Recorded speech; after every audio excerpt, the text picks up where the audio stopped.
Good evening once again, dear listeners, and we're back and live on your Messy Habit, Torch Unplugged. We are very fortunate to be joined tonight by our HR supervisor, who is also a talent acquisition specialist, Ms. Jessa Martin. Good evening, Jess, and good evening to our dear listeners. I hope everyone is having a great day.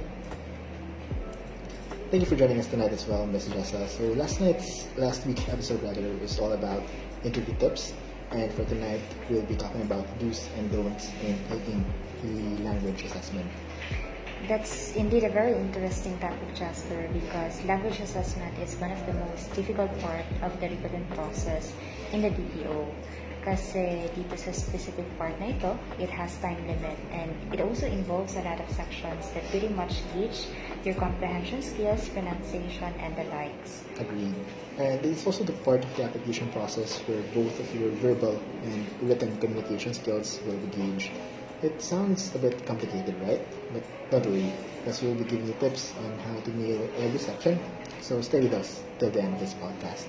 Anyway, Jess, shall we start? Pleasure, Jazz. So there are only few things that we should remember in taking the online examination. There are always 3 stages, the before, during, and after. So first things first, before taking the online exam, make sure that all of your devices are working fine. Your computer, your headset, and of course, stable internet connection. And if ever you will be taking the online assessment in the recruitment hub, make sure that you can also do a quick equipment check and raise any concern to the proctor. Also, make sure to attend pre-examination orientation or briefing because that is really important. Next is if you're taking the examination at home, you should also have to make sure that you have a stable internet connection and choose your examination room wisely. Dapat yung wala masyadong distractions and background noises. I see. Jess, I have a question.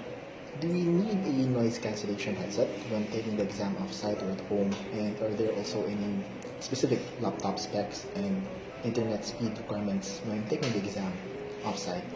Great question, Jazz. Well, it is encouraged, but to have optimal equipments, it is not necessary. I repeat, it would be effective pero hindi naman talaga kailangan.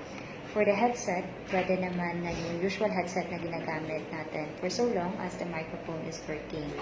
And as well as the earbuds. Now, when it comes to the laptop or computer, there are no specific specs for so long as supported naman ng laptop nyo ang Google Chrome or Mozilla Firefox na browsers. And for the internet connection, it would be much better to use wired connection. Thank you for clarifying, Jess. Now, during the exam, we have to remember to always focus. We should not be using other devices such as mobile phones while taking the exam.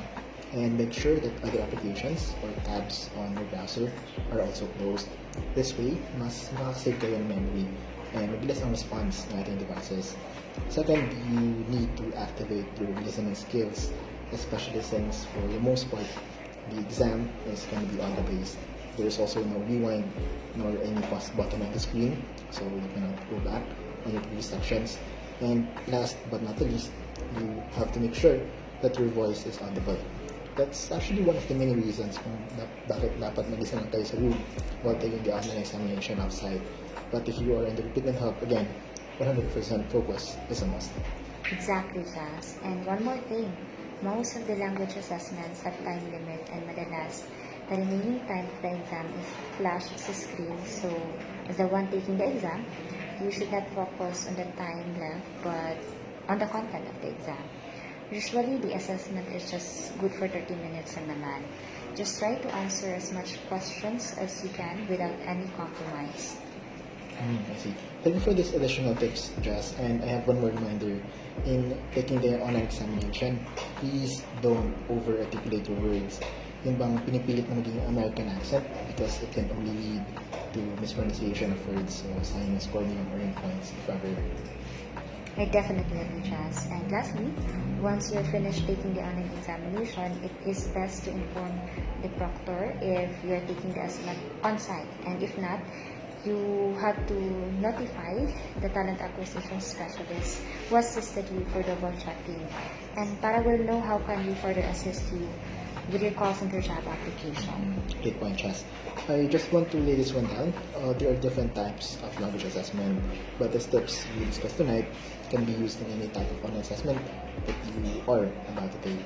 Right, Chas. And as much as you want to extend and discuss more about the language assessment, this segment is also time-bounded. So, wala na tayong masyadong time. And if ever you still have questions, feel free to send us a message on our social media pages. Thank you, Jess. And before we end tonight, we would like to invite you once again for our local recruitment activity of Torch Solutions in partnership with Paso Davao and Barangay Leon Garcia this Saturday, July 23, 2022 from 8 a.m. to 12 noon. Again, it's this coming Saturday, July 23. We hope you'll be able to join us there. And also, don't forget to bring your resumes. And guys, pre-registration is still ongoing, so if you're interested, then please fill up the form lang. And yeah, that's it for tonight. Thank you for joining us, and once again, thank you, Ms. Jessa, for doing this with me. It's my pleasure, Jazz, and thank you once again for staying tuned. Have a lovely evening, everyone. Once again, this has been Torch Unplugged. This is Jasper and Jessa, now signing off.